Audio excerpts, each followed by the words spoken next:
એતરામાં હજારો મનખાની ભીડ લાગી ગઈ.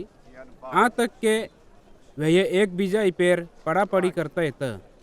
ત્યારે ઈસુ બદ્ધ કરતા પહેલ પોતાના શેલને કહેવા માંડ્યો, ઢોંગ કરવાવાળા ફરીસી ટોળાના મનખાના ખમીરથી સેતીન રહો.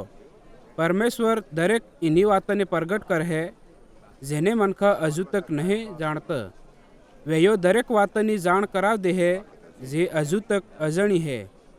એટલે હારું જે કંઈ તમે ઈંદારામાં કીધું હે વેયું ઈજવાળામાં હમણાં હે, અને જે તમે ઘેરમાં ભરાઈને કાંદડામાં સાની વાતે કરજી હે વેયું ડાભાઈ પેરથી સીસાઈને પ્રસાર કરવામાં આવે. હું તમને જે મારા દોસ્તદાર હે એનાને કહું હે કે જે શરીરનું નુકસાન કરે હે પણ આત્માનું નુકસાન નહીં કરી શકતો એનેથી નહીં સમકો. હું તમને ચેતવું હે કે તમારે કેનેથી સમકવું જોઈએ. શરીરનું નુકસાન કરવા બાદ જેને નરકમાં દળવાનો હોદો અધિકાર હે એનેથી જ સમકો.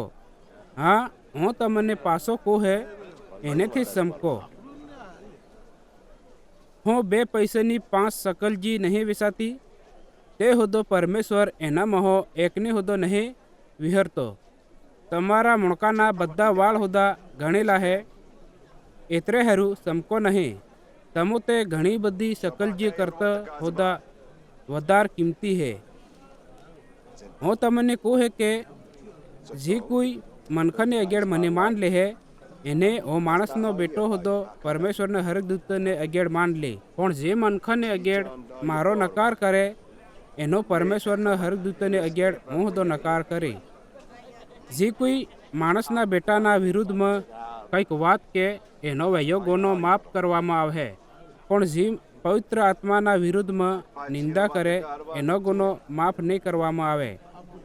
જ્યારે મનખા તમને યહૂદી સભામાં અને નિયા કરવાવાળા અને અધિકારીને આગળ લઈ જાય તે ચિંતા નહીં કરતા વે કે અમો કેવી રીતેથી કે હું જવાબ આલજે કે હું કીજે, કેમ કે પવિત્ર આત્મા એની જ ઘડી તમને હિકાડ દે કે હું કેવું જુગે.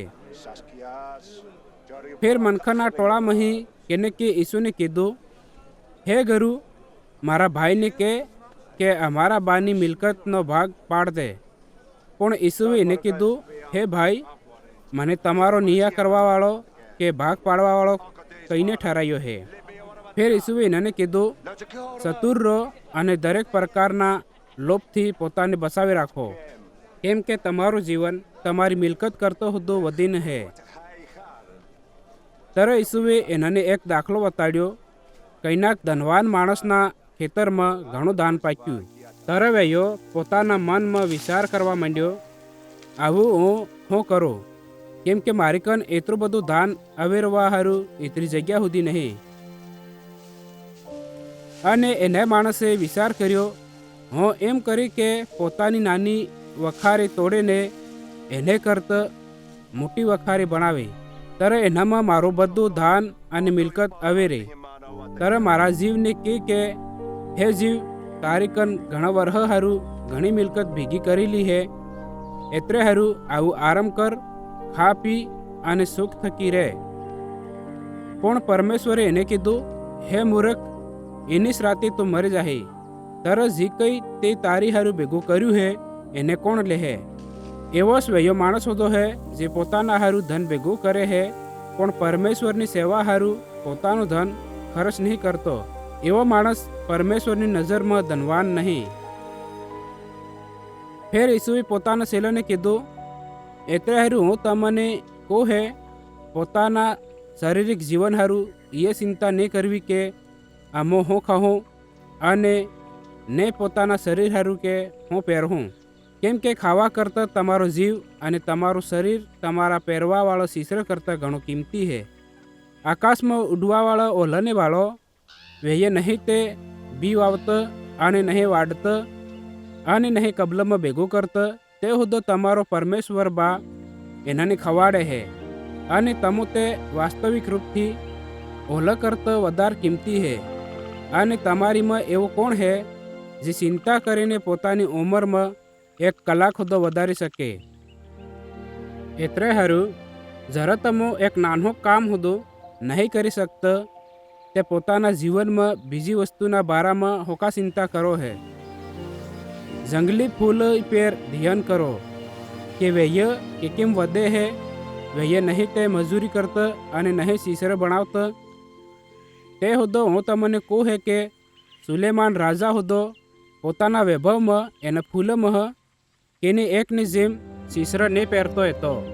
એટલે હારું અગર પરમેશ્વર મેદાનના ખોળને જે આજે હે અને કાલે આગમાં નાખવામાં આવે હે એના ખોળને એવો સીસર પહેરાવે હે તે હે અર્ધા વિશ્વાસવાળો. વહેયો તમને સીસર કેમ ને પહેરાવે હે.